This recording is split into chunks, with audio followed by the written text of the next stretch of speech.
Hi guys and welcome to current affairs funda. आज की इस वीडियो में हम लोग दो क्वेश्चंस को डिस्कस करने वाले हैं और दोनों ही क्वेश्चन काफ़ी इंटरेस्टिंग है, मेंस लेवल के क्वेश्चन है, तो आप लोगों को करने में काफ़ी मज़ा आएगा। एंड आज के क्वेश्चंस को मैंने लिया है ऑलिव पोर्ट की साइट से। ऐसे ही सिमिलर टाइप के क्वेश्चन की प्रैक्टिस के लिए आप लोग इनकी साइट को विजिट कर सकते हैं, साथ ही इनकी जो टेस्ट सीरीज है उसको भी फॉलो कर सकते हैं, जिसका लिंक आपको डिस्क्रिप्शन बॉक्स में प्रोवाइड करवा दिया जाएगा। सो स्टार्ट करते हैं इस वीडियो को। एंड यहाँ पर क्वेश्चन आपका हिंदी और इंग्लिश दोनों में रखा गया है, तो आप जो भी लैंग्वेज को प्रीफर करते हैं आप उस लैंग्वेज में इस क्वेश्चन को अटेम्प्ट कर सकते हैं। इस क्वेश्चन को अटेम्प्ट करने के लिए आप 5 to 6 मिनट का टाइमर लगा सकते हैं। इससे ज़्यादा का आपको टाइमर लगाने की ज़रूरत नहीं है, क्योंकि एक मॉडरेट लेवल का ये क्वेश्चन है, हाई लेवल ज़्यादा नहीं है। ओके। एंड मैं कोशिश करूंगी कि आपको प्रॉपर हिंदी लैंग्वेज मिले, और बाकी जो आगे का क्वेश्चन होता है वो मैं हिंदी में समझाती ही हूँ, तो आई थिंक अब आपको कोई प्रॉब्लम नहीं आएगी। ठीक है, तो यहाँ से स्टार्ट करते हैं। यहाँ पे कह रहे हैं 8 people A, B, C, D, E, F, G and H were seated around a square table facing towards the center। तो यहाँ पर आपके जो 8 पर्सन है ये स्क्वायर टेबल के चारों ओर बैठे हैं और टूवर्ड्स दी सेंटर, यानी कि आपका जो टेबल है उससे सेंटर की ओर देख रहे हैं। There was exactly one person seated on each edge and each corner। तो यहाँ पर exactly एक पर्सन जो है वो आपका एच पर बैठेगा और एक जो है वो कॉर्नर पर बैठेगा। तो इस तरीके से हमारा स्क्वायर बनता है। तो इसमें आपका एक पर्सन एच पर और एक पर्सन कॉर्नर पर, तो इस हिसाब से आपके कितने हो जाएंगे, 4 कॉर्नर पर और 4 एच पर, है ना। एक डायग्राम और बना लेते हैं, दो पॉसिबिलिटी तो कम से कम चाहिए ही होती है हमें, है ना। आगे गिवन है each of them was wearing a shirt of different colour among green, yellow, violet, blue, white, black, pink and red. तो आपकी ये जो सारे पर्सन है ये क्या कर रहे हैं, आपका शर्ट पहने हुए हैं डिफरेंट कलर की, जिसके नेम दिए गए हैं आपके green, yellow, violet etcetera. Then the person wearing white shirt was seated at one of the corner. तो वो पर्सन जो कि व्हाइट शर्ट पहना है वो एक कॉर्नर पर बैठा है ना। तो यहाँ पर लिख लेंगे हम कि व्हाइट शर्ट वाला पर्सन कॉर्नर पर बैठा है। ठीक है, जब से इससे रिलेटेड हमें इंफॉर्मेशन और नहीं मिल जाती तब तक हम इस पॉइंट को पिक नहीं करेंगे। आगे कह रहे हैं G was wearing pink shirt and was seated adjacent to E. तो जी जो है ये पिंक शर्ट पहना है और ये एडजेसेंट है किसके, ई के। Okay. Then the person wearing red shirt which was not F was seated opposite to C। तो वो पर्सन जो कि रेड शर्ट पहना है, रेड शर्ट कौन नहीं पहना है, एफ नहीं पहना है, ये अपोजिट है किसके, सी के। ठीक है। F was seated to the immediate left of the person wearing white shirt. तो व्हाइट शर्ट वाले के इमीडिएट लेफ्ट में आपका क्या आएगा, एफ आएगा, right. Then D was seated at one of the corner and was third to the right of the person wearing blue shirt। तो D जो है वो कैसे बैठेगा, एक तो कॉर्नर पर बैठेगा और थर्ड टू द राइट है उस पर्सन के जो कि ब्लू शर्ट पहना है। ठीक है, तो ब्लू वाले के ये थर्ड टू द राइट में आएगा। दूसरी बात ये कैसे बैठेगा, कॉर्नर पर। Then the person wearing yellow shirt was seated second to the left of E। तो E के सेकेंड टू द लेफ्ट में आपको येलो शर्ट वाला पर्सन मिलेगा। ठीक। Then H wearing violet shirt was second to the left of F. तो H जो है वो सेकेंड टू द लेफ्ट है किसके, एफ के, और ये कौन सी कलर की शर्ट पहना है, violet. C was wearing green shirt and was seated to the immediate right of A। तो A के immediate right में आपका क्या आएगा, C आएगा, और C क्या पहना है आपका यहाँ पे, ग्रीन शर्ट, तो उसको हम दे देंगे ग्रीन। ठीक है। अब देखो क्वेश्चन को यहाँ पे कि कौन सा पॉइंट आपको कनेक्ट होता हुआ मिल रहा है। देखो दो से ज्यादा कोई पॉइंट आपको कनेक्ट होते हुए मिल रहे हैं।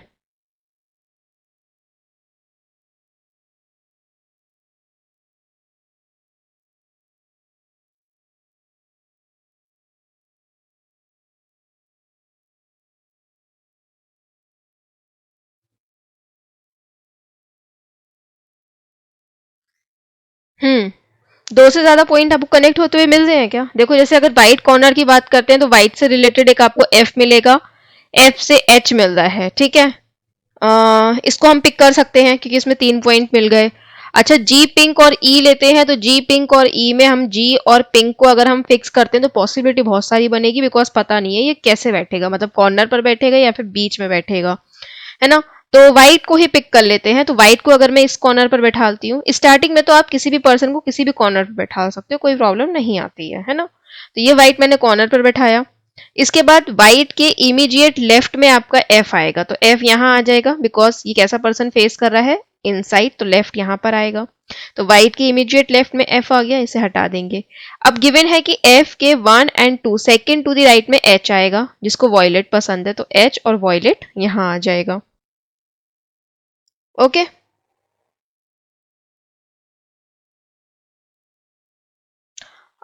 just a second, it's second to the left, H violet.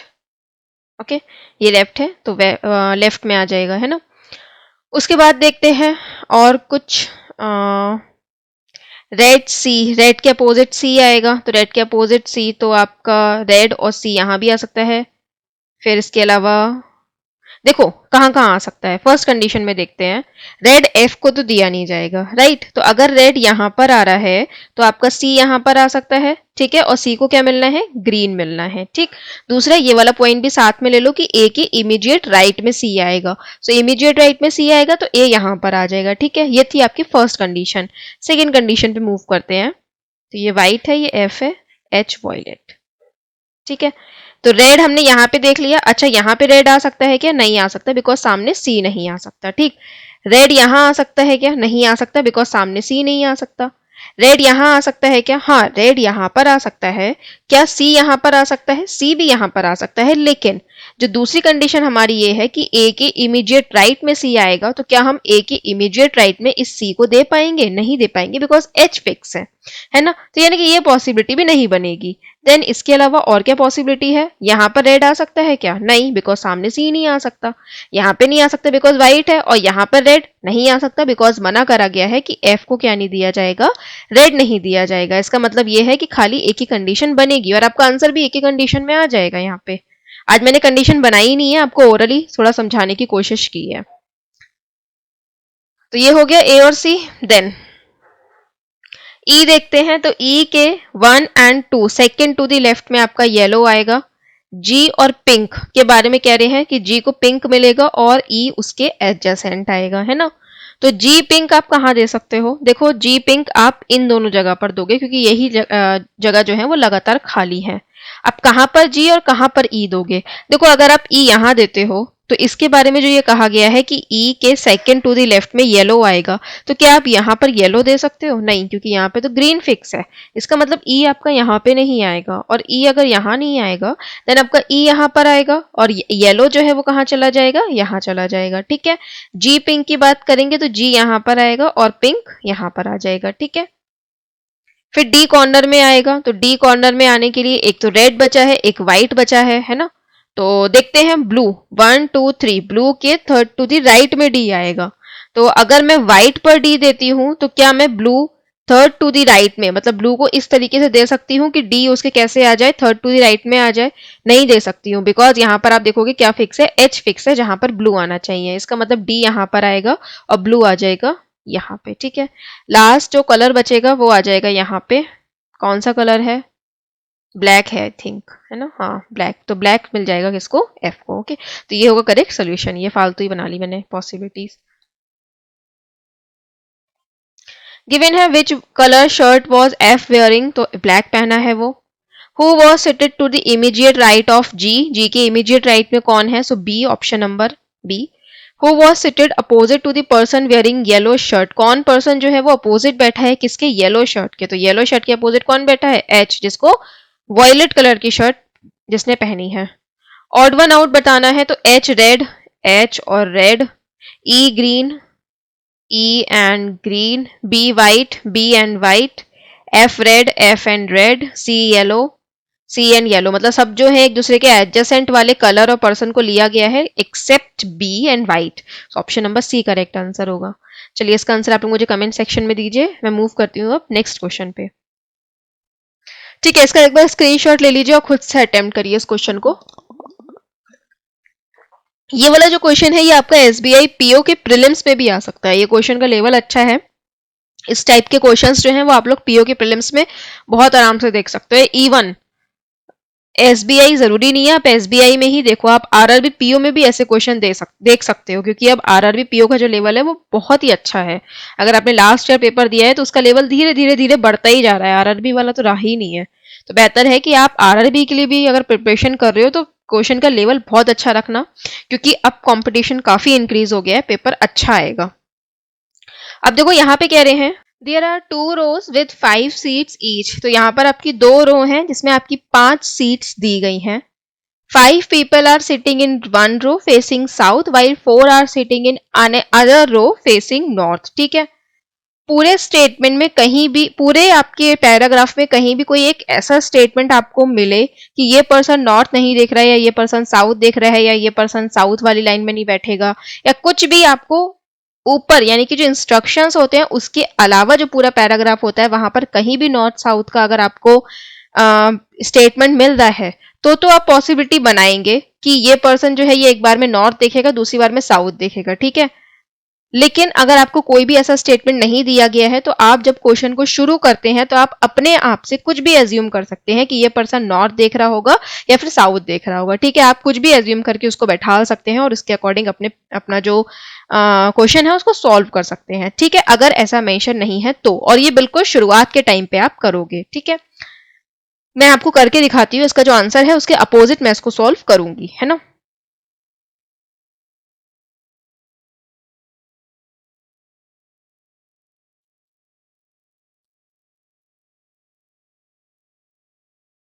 Given है यहाँ पे 5 people are sitting in one row facing south while 4 are sitting in the other row facing north। okay, the 2 row are facing each other, है ना। C is sitting second to the right of the one facing Z।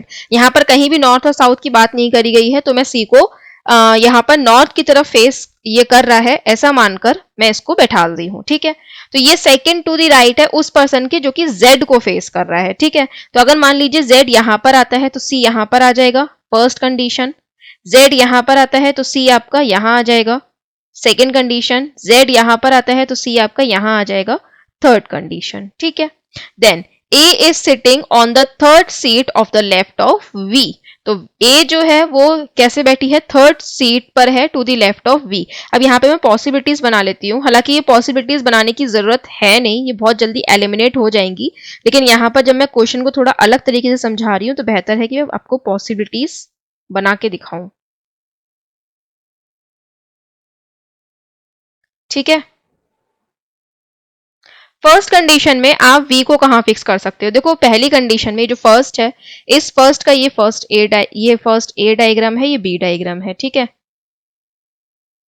इस वाली condition में मैं ये मान रही हूं कि मैंने जो A और V रखा है वो कैसा रखा है, आपका C वाली रो में रखा है। तो अगर V यहां पर आएगा तो A जो है वो कहाँ आ जाएगा, यहां पर आ जाएगा। दूसरी क्या कंडीशन हो सकती है कि V अगर यहां पर आएगा तो फिर A यहां पर आ जाएगा। ठीक है, यह है पहली कंडीशन। दूसरी कंडीशन मैं ये मान रही हूं कि आपका जो A और V है ये कैसे आ रहा है, आपका Z वाली रो में आ रहा है। तो V जब यहां पर आएगा तो 1 2 3 A जो है वो यहां आ जाएगा। ठीक, 2A पर आ जाते हैं।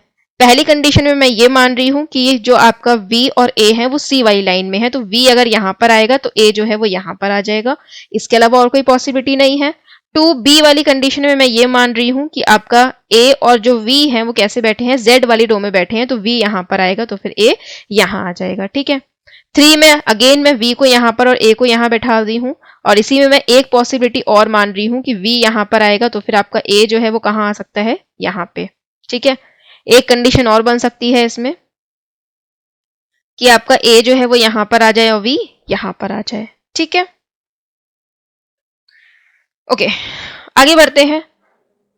देखो स्टार्टिंग जो करनी होती है वो आप किसी भी पर्सन को कैसे भी फेस करा के रख सकते हो, लेकिन फिर जो आगे का स्टेटमेंट होते हैं ना उनको आपको दोनों रो में देखना पड़ता है। ये जो मैंने बताया, ऐसा नहीं है कि अगर मैंने ये कहा कि नॉर्थ और साउथ देखोगे नहीं, आप किसी भी लाइन में फिक्स कर दोगे, उसका मतलब ये नहीं है कि आप वी और ए को अपने मन से नॉर्थ में फिक्स कर दो या अपने मन से साउथ में फिक्स कर दो। जब आप स्टार्टिंग करते हो किसी भी पर्सन से, जैसे कि हमने सी से स्टार्टिंग करी, तो जैसे कि मैंने इतनी सारी पॉसिबिलिटी बनाई है, सब में मैंने सी को नॉर्थ की ओर फेस कराया है, लेकिन इसकी एक पॉसिबिलिटी और बनती कि सी जो है वो साउथ की ओर फेस करे, लेकिन वो हमने यहाँ पे ली नहीं है क्योंकि उसकी जरूरत नहीं पड़ेगी, आंसर आपका ऐसे ही आ जाएगा। ठीक, आगे बढ़ते हैं। तो यहाँ पे कह रहे हैं L is sitting immediate left of are.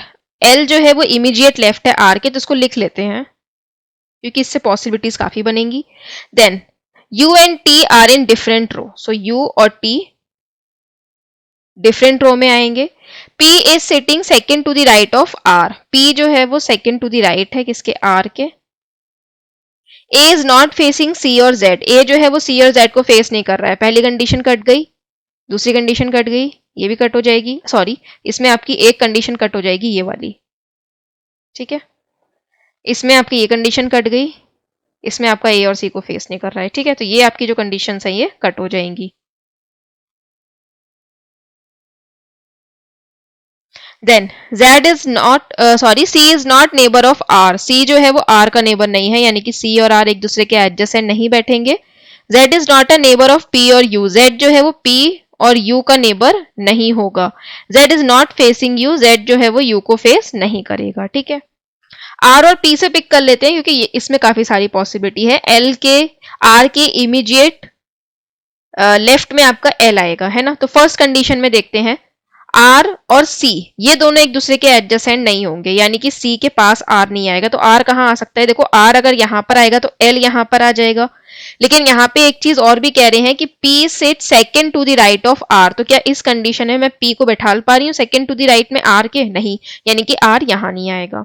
Then R यहाँ पर आता है तब भी P नहीं आ पाएगा। इसका मतलब आपका R जो है वो यहाँ पर आ सकता है, L यहाँ आ सकता है और P यहाँ आ सकता है। ठीक है, दिस इज फर्स्ट कंडीशन।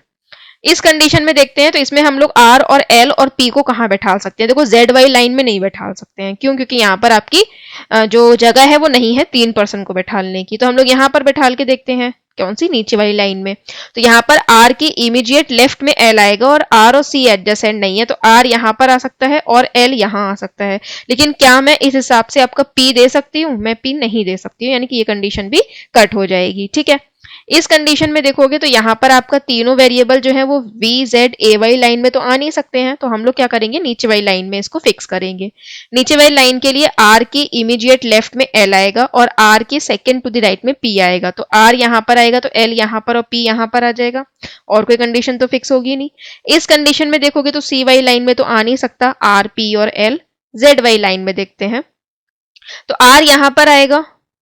ठीक है, तो R के इमीडिएट लेफ्ट में क्या मैं L दे सकती हूँ, यहाँ पे नहीं दे सकती हूँ। इसका मतलब आपका R यहाँ पर आएगा और L यहाँ पर आएगा और P यहाँ आ जाएगा। ठीक है, साउथ और नॉर्थ के अकॉर्डिंग डायरेक्शन देखते हुए चलना आप लोग। ठीक है, अब यहाँ पे ये कहा गया था Z जो है वो P और U का नेबर नहीं है। तो Z जब P और U का नेबर नहीं है तो ये कंडीशन कट हो गई, ये कंडीशन कट हो गई। आंसर आपका इसमें आएगा।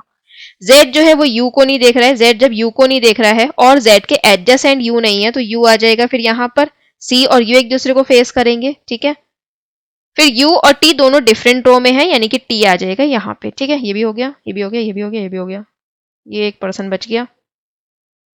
अच्छा, इसकी इन्फॉर्मेशन नहीं है, ये अननोन है या फिर ये वैकेंट है। ठीक है, क्वेश्चंस में देखते हैं इसको। अब देखो मैं यहाँ पर एक चीज दिखाती हूँ, ये जो मैंने क्वेश्चन सॉल्व करा है ये मैंने कैसा करा है, इसमें C को मैंने नॉर्थ माना है, जबकि आपका आंसर देखो C को साउथ लेकर है। ठीक, तो 1 2 3 4 5।